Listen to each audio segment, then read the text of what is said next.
On va évoquer ce fameux rapport sur l'audiovisuel public, rapport rédigé par Charles Aloncle, publié, je crois, demain matin, c'est ça, Gauthier Lebret ? Absolument, publié demain matin, mais avec des infos dès ce soir. Voilà, des infos dès ce soir, dans votre long format à 21h sur CNews. Tout à fait. On avait aussi quelques petites idées aussi en lisant le Figaro ce matin. On va juste écouter un extrait de ce que disait ce matin Charles Aloncle, et puis on verra avec Alexis de la Fontaine ce que contient précisément ce rapport. Demander des comptes à l'audiovisuel public n'est absolument pas régler ses comptes avec l'audiovisuel public. Et il va falloir qu'un certain nombre de responsables publics, dirigeants d'entreprises publiques, hauts fonctionnaires, s'habituent aussi à rendre compte de l'utilisation de l'argent qu'ils font des Français. On est dans une situation qui est tellement compliquée qu'il est sain et il est bon de demander des comptes à ceux qui utilisent notre argent, parfois par milliards chaque année. Voilà, il est sain, il est bon de demander des comptes. Paul Amar, on est d'accord, à ceux qui dépensent notre argent, on peut leur demander des comptes. Ah mais c'est un devoir, c'est un devoir, il a parfaitement raison. Et il était complètement dans ce rôle, en faisant une enquête remarquable et en posant un constat précis et implacable. Bon, et sur lequel on va revenir dans un instant. Alexis de la Fontaine, qu'y a-t-il dans les mesures chocs proposées par Charles Aloncle ? Déjà sur le budget, Charles Aloncle, il tape fort. Il veut réduire la facture d'1 milliard d'euros. Aujourd'hui, le budget de l'audiovisuel public, c'est 4 milliards d'euros. Pour ça, il veut supprimer France 4. Selon lui, cette chaîne n'a pas trouvé son public, donc il veut la supprimer. Il veut aussi supprimer des dizaines de stations de radio et des chaînes de télévision locales.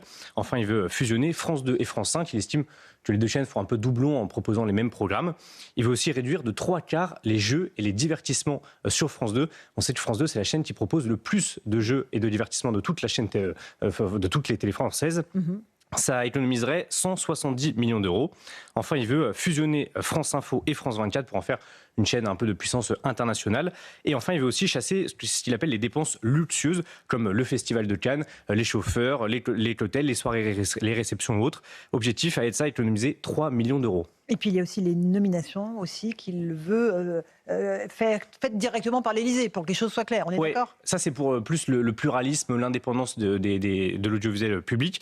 Il veut changer le mode de désignation de la présidente de France Télévisions. Aujourd'hui c'est Delphine Ernotte. Il veut qu'elle soit directement nommée par le président de la République et ensuite validée par l'Assemblée nationale et le Sénat. Il veut aussi une autre proposition, un peu pour diversifier les paroles sur les chaînes publiques. Il veut diversifier l'origine politique des éditorialistes sur France Inter, pour qu'en fait il y ait aussi des journalistes issus des médias de droite, pas seulement de Libération et du Monde. Et enfin, il veut aussi encadrer la communication des journalistes et des salariés du service public sur leurs réseaux sociaux personnels, pour les obliger en fait à respecter le devoir de réserve. Avec une obligation de neutralité quasiment. Oui, parce qu'on a vu certains journalistes du service public, par exemple, participer à des meetings du Nouveau Front Populaire ou de la France Insoumise, et donc ça, il veut, mais sur leur temps privé, et ça, il veut que ça s'arrête. Merci beaucoup, c'est très précieux ce que vous venez de nous dire, Alexis de la Fontaine. Paul Amar, ça vous semble plausible, ces propositions ? Alors, honnêtement, j'ai dit que le constat était remarquable, l'intention est louable, d'ailleurs, il revient aux missions premières de l'audiovisuel public, informer, éduquer, divertir, informer. Il a raison de dire qu'il faut recentrer la ligne éditoriale qui penche complètement, moi je ne dis même pas à gauche, mais à l'extrême gauche, donc il faut la recentrer et donner un peu plus de diversité. C'était le cas de mon temps. Quand il y avait par exemple un éditorialiste centre-droit, Alain Duhamel, il y avait un éditorialiste centre-gauche, Albert Duroy, il y avait même Marcel Triat, communiste. Et toutes les sensibilités politiques étaient représentées dans les éditoriaux, ce qui n'est pas le cas actuellement. Éduquer, l'intention est louable, mais parfois, et divertir aussi, quand il dit il faut dépenser moins d'argent, moins de jeux, quand vous voyez que le grand échiquier revisité a coûté au profit d'une entreprise privée 1 500 000 euros, vous vous posez des questions. Donc sur l'intention, il est parfaitement clair et il avance bien. Sur les préconisations, ça fait penser un peu à l'inventaire à la Prévert. Donc là, il y a à prendre et à laisser. Quand il suggère par exemple la fusion entre France 5 et France 2, moi je ne suis pas tout à fait d'accord. En revanche, il faudrait supprimer toutes ces émissions, vous savez, c'est à vous, c'est à lui, surtout c'est à nous, produites par notamment Media One, et qui sont... Là, la présidence de France Télévisions a... Moi, je ne suis pas pour la suppression. On ne peut pas être pour la liberté d'expression et demander la suppression d'émissions. Attendez, quand une rédaction, déjà payée, charge sociale comprise, peut faire ce qu'un producteur extérieur fait en gagnant énormément d'argent. Vous ne voulez pas les supprimer, vous voulez qu'elles soient produites par la rédaction, c'est Exactement, ça exactement. Donc là, on pourrait redonner à le lire. Donc là, moi, je veux bien l'aider à essayer de construire son nouveau France Télévisions, mais on pourrait aider France 5 à revenir à sa mission originelle. C'est l'autre école. Éducative. L'autre école, tout simplement. Exactement. Voilà. Une vraie donc, belle mission. Voilà, il faudrait. On va découvrir ce soir toutes les préconisations. Qu'est-ce qu'il y a dans votre long format, Gauthier Lebret? Alors déjà, vous avez les deux principaux protagonistes de cette affaire qui reviennent pour la première fois dans un format long, c'est-à-dire donc évidemment les frères ennemis. Charles Lalonde et Jérémy Pétrier-Létus, qui a au dernier moment choisi de voter en faveur du rapport. Il a hésité pendant les 4h30 de débat, qui étaient en réalité 4h30 de procès contre Charles Lalonde. Ça a commencé à 14h30, ça s'est terminé, on se souvient, à la toute fin de punchline, à 19h-5. Chacun avait voulu lancer sa flèche sur Charles Lalonde. Et en sortant, les députés de gauche ont dit on a été abandonnés par Jérémy Pétrier-Létus, parce qu'ils ont cru, les députés de gauche qui faisaient partie de cette commission d'enquête, que le président Horizon allait voter contre le rapport et donc pour la censure. Donc ça, déjà, vous allez voir que ça s'est joué, mais vraiment jusqu'au dernier moment. Ensuite, on va entendre les préconisations dans la bouche de Charles Lalonde. Effectivement, fusionner plusieurs chaînes. J'entends ce que vous dites sur France 2 et France 5. Je pense que, par exemple, sur France 24 et France Info, ça peut s'entendre. Oui. Ça peut s'entendre, surtout que France Info Radio fonctionne, mais France Info Télé ne fonctionne absolument pas. Et puis, c'est quand même un traitement de choc. C'est-à-dire que quand vous voulez réduire d'un quart le budget de France Télévisions, passer de 4 à 3 milliards, effectivement, ça veut dire qu'il y a trop d'argent public aujourd'hui dans le service public. Et cet argent public sert évidemment à financer des boîtes privées également, où parfois il y a des conflits d'intérêts. C'est-à-dire que vous avez fait un passage dans le service public et puis après vous allez aller dans la boîte privée et être payé par le service public pour des émissions que vous allez produire dans cette même boîte privée, alors que vous étiez vous-même avant dans le service public. Donc tout ça, Charles Lalonde va le détailler. Et puis évidemment, il sera question de la gestion de Delphine Arnott, renouvelée, comme vous le savez, pour un 3e mandat, avec un déficit record, contrairement à ce qu'elle a avancé lors de cette commission d'enquête. Donc ça sera ce soir, le rapport, quasiment, si vous voulez, avec les grandes mesures phares en exclusivité, avant qu'il soit publié demain matin. Un dernier mot, Alexis. Un dernier mot, juste, pour l'instant, c'est que des recommandations. Donc rien n'oblige France Télévisions à appliquer ces recommandations.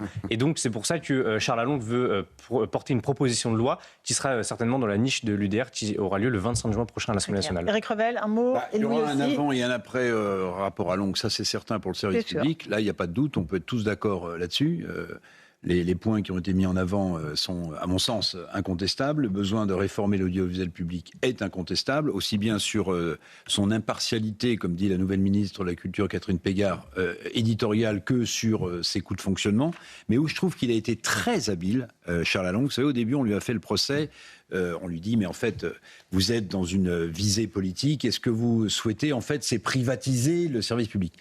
Et il ne l'a pas fait pour une raison, à mon avis, très pertinente, c'est que privatiser une partie du service public, c'est en fait à coup sûr, et d'ailleurs certains sont déjà montés au créneau, avoir tous les patrons de groupes privés de médias montés au créneau, parce que si vous n'avez plus de subventions publiques, même si elle est réduite, alors vous venez sur le gâteau publicitaire que se partagent les groupes privés, et là, ceux qui seraient frontalement les plus enclins à dénoncer une privatisation du service public, ce seraient précisément les patrons des groupes privés. Au hasard. Voilà. Louis Dragnel, un mot là-dessus et on avance. Non, moi, ce que je trouve intéressant, c'est qu'il y a déjà des effets du rapport à l'oncle, alors que même il n'est pas mis en application. Concrètement, je prends un exemple, voilà, le Festival de Cannes, France Télévisions a décidé de réduire totalement la voilure du dispositif. Alors, on vérifiera, on regardera comment ça se passe concrètement. C'est assez visible en général. Mais exactement, déjà, les chambres d'hôtel sont plus les mêmes, il n'y a plus les mêmes partenariats. Vous verrez, ce sera un tout petit peu plus restreint, parce qu'on a connu toutes ces années où on avait vraiment l'impression que c'était la grande éclate, où ils s'amusaient avec beaucoup d'argent public. Donc ça, c'est un premier enseignement que je trouve très intéressant. Le second, c'est que Charles Lalonde, je pense que toutes les préconisations qu'il fait, il sait pertinemment qu'elles ne vont pas toutes être mises en application.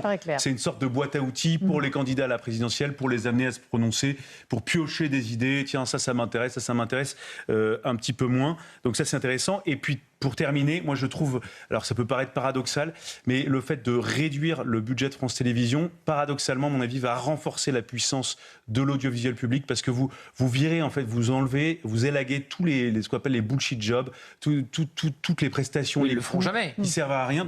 Ils le mettront jamais en place. Mais si ça se fait, parce que on n'en sait rien, on verra si cette préconisation pourrait être mise en place. On verra ce qui se passera à la prochaine élection présidentielle, Gauthier. alors ça, c'est très intéressant. Mais si ça se fait, moi je suis persuadé que paradoxalement que ça peut renforcer et resituer, replacer France Télévisions dans sa mission initiale, qui est l'information. Il y a des choses invraisemblables, puisque vous parlez de l'élection présidentielle. Quand vous suivez une élection présidentielle, vous avez TF1 qui envoie un journaliste pour TF1 et LCI, CNews à l'époque pour CNews et le journal de C8 quand C8 n'avait pas été supprimé par l'Arcom, etc. France Télévisions, vous avez les personnes de France 2 qui débarquent, 3 ou 4, avec un quart régie, etc. La totale, lumière, là. Vous avez les personnes de France 3, hein, vous avez les personnes de France Info, et si vous demandez, et vous dites, mais la personne qui fait simplement le trésor de France 2, elle peut pas faire ensuite les 2 duplex de France Info. Ou là, elle le prend comme une insulte. Quoi, on me demanderait de faire un duplex sur la chaîne Info de France Télé. Non mais c'est pas de la tambouille. Tous ces gens pourraient être utilisés. C'est pas de la tambouille. C'est l'argent des Français. C'est l'argent des Français. C'est des postes pour nos amis journalistes. C'est de l'argent des Français. Que j'ai vécu au moment où vous avez dirigé France Bleu. J'ai dirigé France Bleu. Ça vous Donc passionne, on est au ce second sujet. tour de l'élection présidentielle qui affronte pour la première fois Marine Le Pen et Emmanuel Macron. Marine Le Pen sera enregistrée par France 3 et France Bleu à Nice. Et Emmanuel Macron sera enregistré, c'était prévu, par France Bleu et France 3 à Poitiers, si ma mémoire est bonne. Donc j'arrive la veille ou l'avant-veille pour voir un peu comment les choses sont mises en place pour une interview de 20 minutes, Paul. 20 minutes, bien. Et j'arrive dans cette salle, c'était un théâtre, je crois, et je vois énormément de gens. Alors j'appelle le directeur de France Bleu, je lui dis, mais qui sont ces gens ? Il me dit, ah non, monsieur, non, nous, voilà, on est là, etc. Mais il me dit, les autres, ce sont France 3. Alors la directrice régionale de France 3 vient me voir, elle me dit, ah voilà, on va faire un bruit. Mais je lui dis, mais pardon. Elle me dit, non, mais on a prévu 2 quarts régie. On a prévu 2 quarts régie, donc un quart régie qui devait venir de l'autre bout de la France. Mais non, mais ça veut dire qu'il y avait peut-être 25 personnes sur place de France Télévisions. En fait, oui, mais voilà, Louis a raison. Ça s'appelle la mutualisation des moyens. Et là où Charles Aloncle a raison, c'est qu'il faudrait faire dans l'info ce qui a été réussi et remarquablement réussi dans le sport. Quand on dit le plus grand terrain de sport, c'est France Télévisions. Bravo pour 200 millions d'euros par an. Donc, ils ont réussi, et dans l'info, à espérer évidemment que la ligne éditoriale soit recentrée. Mais un dernier mot sur Cannes. C'est pas du tout l'effet du rapport, le changement à Cannes. C'est quoi alors, Paul ? C'est l'enquête judiciaire. Non, c'est le dépôt de plainte pour prise illégale d'intérêt contre Madame Ernotte avec des nuits à 1 700 €. Il y a une plainte. Voilà pourquoi il y a eu un effet Cannes. Allez, de la Fontaine. Dernier élément qui sera aussi dévoilé dans ce rapport, là, c'est un peu plus, si je pourrais dire, voyeuriste, mais c'est aussi les salaires de toutes les stars de l'audiovisuel public qui devraient être dévoilés dans ce rapport. On peut penser à Léa Salamé, à Élise Lucet ou autres, toutes ces personnalités. Là, Charles Aloncle leur a demandé à répétition lors des auditions leur salaire. Elles n'ont pas voulu le donner publiquement, mais elles ont dû le donner après par voie de presse. Et là, il va les dévoiler aussi. Donc ça, c'est aussi des choses qui vont intéresser les Français.